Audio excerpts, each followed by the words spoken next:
Welcome back नाज़रीन। बात कर लेते हैं सबसे पहले कल होने वाले इलेक्शन के हवाले से। जो मलीर के ज़िमनी इलेक्शन हुए हैं और उसमें पीपल्स पार्टी को जो है वो अक्सरियत हासिल है, जीत पीपल्स पार्टी की हुई है। आज एक प्रेस कॉन्फ्रेंस भी की गई, खिताब भी किया गया बिलावल भुट्टो जरदारी साहब की जानिब से और उसमें बड़ी बातें की गई हैं। आज ये तमाम चीज़ें हैं, तमाम मसाइल हैं, तमाम मामलात हैं। एक आम सवाल ये आम आदमी के जहन में ये उठता दिखाई देता है कि आम इंतखाबात और मौजूदा इलेक्शन के अंदर पीटीआई की कारकर्दगी कैसी रही, क्यों शिकस्त होती दिखाई दे रही है, आखिर वजह क्या है। इस वक्त हमारे साथ मौजूद हैं पीटीआई के सीनियर रहनुमा हैं अशरफ जब्बार कुरैशी साहब। अशरफ साहब बहुत शुक्रिया ज्वाइन करने के लिए। जी जानना ये चाहूंगा मैं आपसे कि ये आम इंतखाबात और अभी ये मौजूदा ज़िमनी इंतखाबात में पीटीआई की कारकर्दगी क्या नीचे जाती दिखाई दे रही है?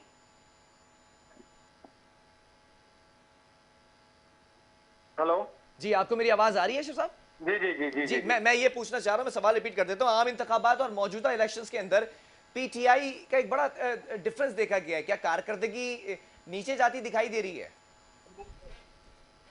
अच्छा, ये देखें, बात सुने। ये पीटीआई की कारकर्दगी के ऊपर जो है, जो सवालिया निशान जो लगा रहे हैं इस इलेक्शन की बुनियाद पर, जी, वो तो मतलब नॉन पॉलिटिकल बात भी है, क्योंकि वजह यह है कि आप ही के प्रोग्राम में आपको याद होगा कि वो इलेक्शन से एक दिन पहले जो प्रोग्राम था उसके अंदर पीपल्स पार्टी के जो साबका सदर साहब ने ये कहा था हम 25,000 वोट लेंगे वहां पर। जी बिल्कुल ऐसा ही है।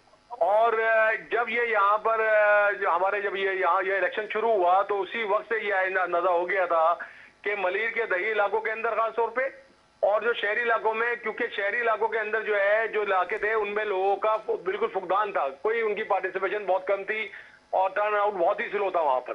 ठीक है। इन्होंने दही इलाकों को बुनियाद पहले ही टारगेट किया हुआ था। जैसे ही अली मादी शेख साहब वहां पे पहुंचे हैं सुबह, उन्होंने पहले इन्फॉर्म किया था कि मेरे ऊपर हमला भी होगा, चीजें भी होंगी, और वही चीजें जो है प्लान वे के अंदर की गई। किन किन लोगों को जो है वहां पे वेपन लेकर आया गया और ये सारा सिलसिला किया गया। इस इलेक्शन को कोई भी कारकर्दगी की बुनियाद पे या पीटीआई की मकबूलियत की बुनियाद बनाकर इस मकबूलियत का उसका बैरोमीटर नहीं बना सकते आप इसको। अच्छा। क्योंकि वजह ये है कि ये इलेक्शन देखे ना, बल्दियाती ये जो ज़मीनी इलेक्शन होता है, ज़मीनी इलेक्शन के अंदर कभी भी ये नहीं हुआ कि कोई भी पार्टी जो ज़मीनी इलेक्शन में आती है जनरल इलेक्शन से ज्यादा वोट ले जाए। और इन्होंने जब जिस इलेक्शन जिस मार्जिन से इन्होंने यहाँ पे जीता है, पिछली दफा 20,000 वोट लिए थे, अब 24,000 25,000 वोट लेके चले गए हैं। इन्होंने प्लान किया हुआ था, वो उन्होंने इस्तेजार भी कर दिया था रात को। नहीं तो अशरफ साहब जो प्लानिंग पीपल्स पार्टी ने की हुई थी, और मुझे अच्छी तरह याद है नजमी आलम साहब कह रहे थे कि 25,000 क्रॉस करेंगे हम वोटिंग लिस्ट को, आप भी मेरे प्रोग्राम का हिस्सा थे। तो पीटीआई ने कोई प्लानिंग की थी या नहीं की थी कि कितने मार्जिन से वोट लेने हैं, क्या करना है, क्या कारकर्दगी होनी चाहिए? आपके प्रोग्राम के अंदर ही बात हो रही थी कि पीपल्स पार्टी ने कोई डिलीवर तो किया नहीं है जी। अगर आवाम को वोट देना है तो पीपल डिलीवरी की बुनियाद के ऊपर वोट देना था ना, क्योंकि बल्दियाती इलाके, बल्दियाती इदारे इनके कब्जे के अंदर हैं, सिंध गवर्नमेंट इनकी है यहाँ पे, वहां का तो बच्चा रो रहा है उस इलाकों का। सिर्फ मैनेज करके वोट डलवा देना और जो है डांडली रैगिंग करना, रैगिंग करके हंगामे मचाना, हमारे लोगों को बंद करवा देना, इलेक्शन ही नहीं करने देना वहां पे, और आज उसको जो है लीडर ऑफ द अपोजिशन को बंद करके उसमें दहशतगर्दी के मुकदमात बना रहे हैं। और आपको एक बात और बताऊं बिलाल कि उसको बुनियाद बनाकर उसको हथियार के तौर पर इस्तेमाल किया जा रहा है। तहरीक इंसाफ के खिलाफ हथियार के तौर पर इस्तेमाल कर रहे हैं। अशरफ साहब वो कैसे? वो ऐसे कि आज जो है समीर शेख गए हैं, उनको इन्होंने उठा लिया हाईकोर्ट के बाहर से। जी बिल्कुल मुझे इत्तला मिली है कि मेमनगोट थाने में उन पर मुकदमा दर्ज किया गया, पुलिस मोबाइल्स आती हैं ले जाती हैं, ये क्या मामला है? देखे ना, नामालूम क्या वो भी वहां मौजूद थे जब हलीम आदिल शेख साहब वहां पर आए थे?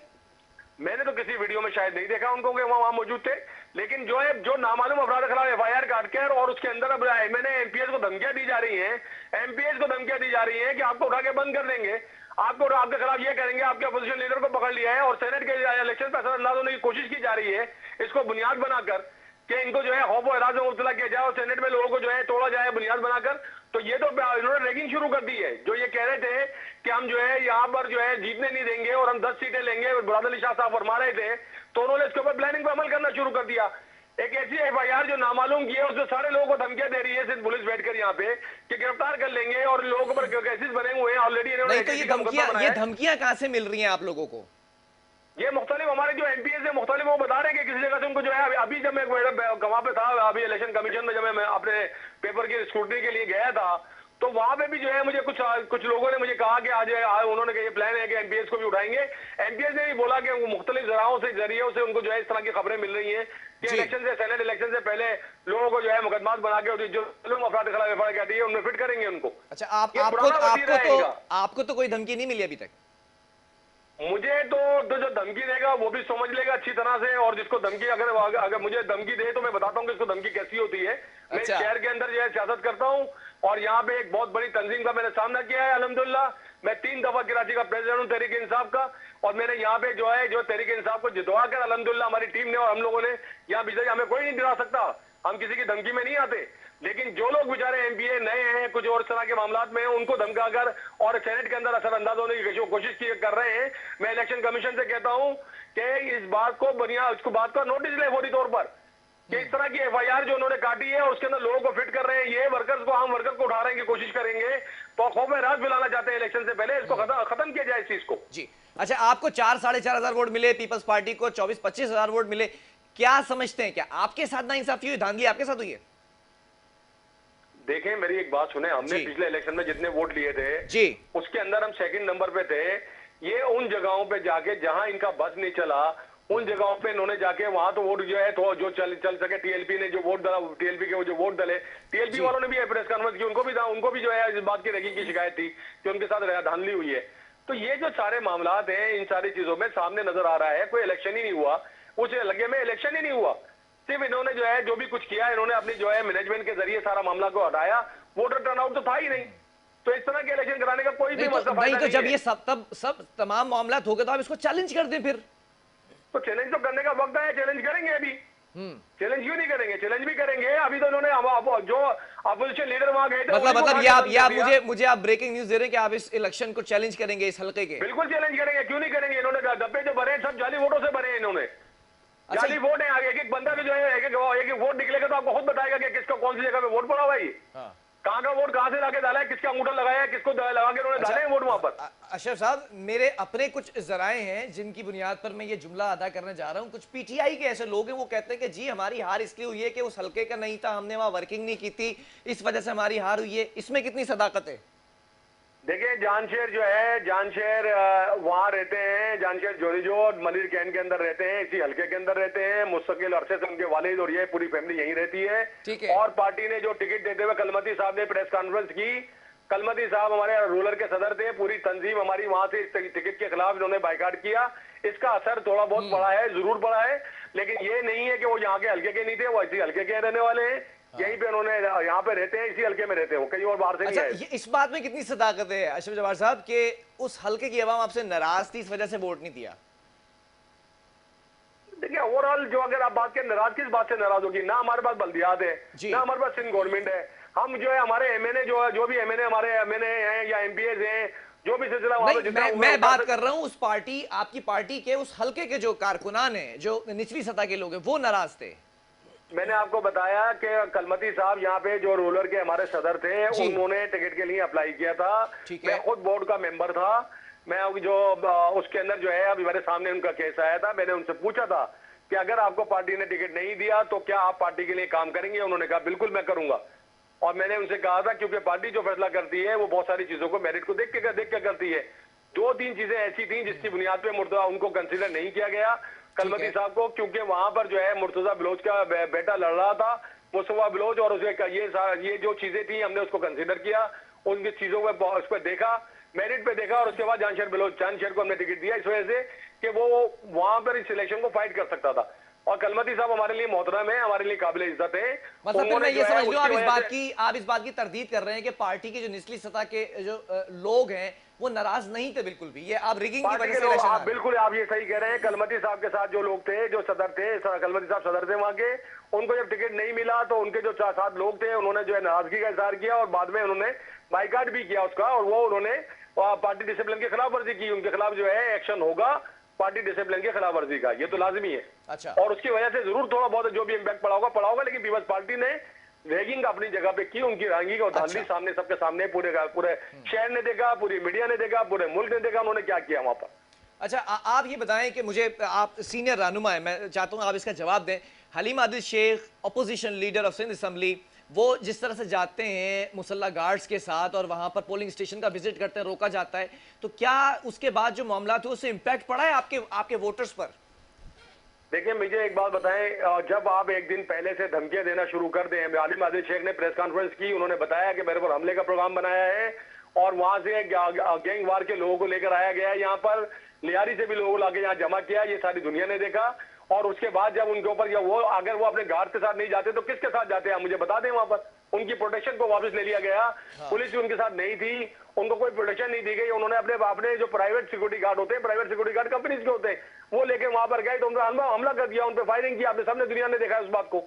अगर वो वहां पर जाके अपने दिफा के लिए ये बताएं मैं भी जाऊंगा, तो क्या मैं अगर ऐसे माहौल में जहाँ टेंस माहौल होगा तो मैं तो अपनी हिफाजत के लिए कुछ लोगों को लेके जाऊंगा जब मुझे धमकियां दी जा रही होंगी। अच्छा, जब इतने तो सिक्योरिटी थ्रेट्स प्राइवेट थे, गार्ड थे, कोई ये सिक्योरिटी प्राइवेट सिक्योरिटी कंपनी के गार्ड थे वो तो। जब ये इतनी सिक्योरिटी थ्रेट्स थी, तो आपको क्या लगता है कि अपोजिशन लीडर को वहां जाना चाहिए था हल्के में? बिल्कुल जाना चाहिए था, क्योंकि हम सब जो है ना अपने अपने एक एक वर्कर के साथ खड़े। हमें जाना चाहिए, हमें हर उस जगह पे जाना पड़ेगा।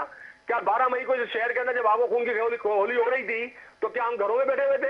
हम रोडों पे थे। सारी वीडियो रिकॉर्ड निकाल के देखे, जब यहाँ पे गारतगिरी हो रही थी तो मैं कहाँ पे था, अशरफ कुरैशी कहाँ पे थे, हमारी टीम कहाँ पे थी, हम कहाँ खड़े हुए थे, कहाँ किस किस जगह पे हमारे पर फायरिंग हुई है। हम तो जो है जब हमने आवाम की नुमाइंदगी का बेड़ा उठाया तो हमारी जगह पे अच्छा, तो जिस वाकये की आप बात कर रहे हैं, जो वहां पर हुआ, उसका जिम्मेदार कौन था फिर? पीपल्स पार्टी जिम्मेदार है, उसे बगैर प्लानिंग करके किया ना। उन्होंने कहा हर सूरत सीट जीतनी है हमने। सेनेट इलेक्शन से पहले वो चाहते थे कि पूरी दुनिया को ये बात दिखाएं कि पब्लिक आवाम उनके साथ है और पीटीआई जो है बड़ी खराब पोजीशन में। इमरान खान साहब से ना ये लड़ सके हैं, ना लड़ सकते हैं, ना इनकी औकात है कोई कि ये लड़ सके इमरान खान साहब से। इमरान खान साहब एक पॉपुलर लीडर है इस मुल्क के, उनका मैसेज है, पूरी कौम उनके साथ खड़ी है और ये कुछ भी नहीं कर सकते उनका। नहीं, आप पॉलिटिकल लोग हैं, आप पॉलिटिकल लोग हैं, सियासत करते हैं, डिप्लोमेसी भी उसमें शामिल होती है, तो क्या ऐसा नहीं लगता कि जब ये इतने थ्रेट्स थे, तमाम मामला उस हल्के को इंतहाई हसास करार दिया गया था, तो पीटीआई के रहनुमा वहां पर जाकर उस मामले को और हवा दे रहे थे? देखिए, हवा देने की बात नहीं है। अपने कारकुनों का मोराल बढ़ाने के लिए जब वो वहां गए हैं, उन पे आप वीडियो निकाल के देख लें, उन पे हमला किया गया। उनके जो लोग उन्होंने जमा किए हुए तो जो उस हल्के के नहीं थे, वरना अगर आप मीडिया पर्सन है, आप उसको निकालें, उस पर प्रोग्राम करें कि वो जो लोग वहां पे खड़े थे क्या वो उसी हल्के के लोग थे जिन्होंने हमला किया इनके ऊपर? कहां से लाए हुए लोग थे जिन्होंने हमला किया? हमारी जो है, मैं आपको बता रहा हूं कि वहां पे जो है एक हल्के के अंदर जब हमारी जो है वो अली जी वहां पहुंचे उस हल्के के अंदर और वहां पे जो है हलीम आदिल शेख के साथ जो लोग आए थे वो तमाम उसी हल्के के लोग थे। हलीम आदिल शेख साहब इस हल्के से पहले भी इलेक्शन लड़ चुके हैं और अगर उनके सिक्योरिटी गार्ड अगर कहीं बाहर से कंपनी के सिक्योरिटी गार्ड कहीं से कंपनी ने बाहर से लेके भेजे, सिक्योरिटी गार्ड के अलावा जो लोग थे, देखिए मैं आपकी एक बात सुने ना, मेरी एक बात सुने। जिन लोगों ने हमला किया वो वहां पे लोग, बहुत सारे लोग खड़े हुए थे, ठीक है। हलीम आदिल शेख जब बाहर से आए तो हो सकता है कि उनके साथ जो है 2-4 पार्टी के लीडर और भी होंगे जी। और वहां के हल्के वो तो उस हल्के के पुराने हैं, वो तो वहां पर मलिर कैंट में भी रहते रहे हैं। उसी दही इलाके के अंदर उनके ऑफिस हैं, उनके काम है उनका उसी इलाके के अंदर, उनके फार्म हाउसेज बने हुए उसी इलाके के अंदर, वो तो बहुत पुराने वहां पर रहते हैं। तो लोग तो मैं यही समझना चाह रहा था, हजूम को जमा करके, इतने सारे लोगों को जमा करके उन्होंने जो पीपल्स पार्टी ने हमला किया, उन लोगों को ये खबरें मौजूद थी इस बात की कि यहाँ पर जो है ये सब कुछ होगा। उसके बावजूद सिंध पुलिस ने कोई एक्शन नहीं लिया, कुछ नहीं किया। सिंध पुलिस ने ना प्रोटेक्शन दी ना प्रोटेक्शन की वहां पर, और इस मामले को हवा दी और बजाय उन लोगों को गिरफ्तार करने के उन्होंने अपोजिशन लीडर को ही गिरफ्तार कर लिया। अच्छा, मैं एक बात छोटी सी यहाँ पर ऐड कर दूं अशरफ साहब, मैं खुद बजात वहाँ पर मौजूद था एज अ मीडिया पर्सन, और सिर्फ एक मेरे ही टीम चैनल जो चैनल की टीम है वो वहाँ पर मौजूद थी। मैंने सारा मामला अपनी आंखों से देखा, बहुत सारी चीज़ें देखी। तो जितने पीपल्स पार्टी के वहाँ पर कारकुनान थे उतनी तादाद में आपके भी थे। सवाल ये है कि अगर पीपल्स पार्टी ने वहाँ पर दूसरे हल्कों से लाके लोग जमा किए थे, तो हलीम आदिल शेख के साथ जितने भी लोग थे, आप बस इतना बता दें कि वो उसी हल्के के लोग थे। मैं ये इस बात को बिल्कुल कंफर्म करूंगा कि वहां पे ज्यादातर लोग उसी हल्के के थे। चलें, बहुत शुक्रिया अशरफ जवाल कुरैशी साहब आपके वक्त का, और आपने जो तज़किया दिया पार्टी के बिहाफ पर। अब ये तमाम चीज़ें सामने आ रही हैं कि हलीम आदिल शेख के साथ जितने लोग थे वो तमाम उस हल्के के लोग थे बकौल पीटीआई के, लेकिन पीपल्स पार्टी ने जो लोग जमा किए थे वो दूसरों हल्कों के थे। ये अशरफ जब्बार के जो है वो कॉमेंट्स हैं। नाज़रीन, अब ये मामला सुलझता दिखाई नहीं दे रहा, बल्कि और उलझता दिखाई दे रहा है। पीटीआई की जानिब से ये कहा जा रहा है, ये तहफ़्फ़ुज़ात का इजहार किया जा रहा है, इल्ज़ामात लगाए जा रहे हैं कि हमें पुलिस की तरफ से या दीगर लोगों की तरफ से धमकियां मिल रही हैं एमपीएस को कि आपको भी नामालूम अफराद की एफआईआर के अंदर गिरफ्तार किया जा सकता है। जैसे कि एक शख्स का नाम लिया है इन्होंने कि उसको गिरफ्तार कर लिया गया है हाईकोर्ट के बाहर से। अभी तमाम चीज़ें कि मामला कैसे सुलझेगा, अभी तक तो पीपल्स पार्टी के सर पर ये जीत का सहरा सजा है, लेकिन अब ये कहा जा रहा है कि इलेक्शन को दोबारा से चैलेंज किया जाएगा इलेक्शन कमीशन। ये वक्त बताएगा। वक्फा लेंगे, इसके बाद एक और स्टोरी पर बात करेंगे।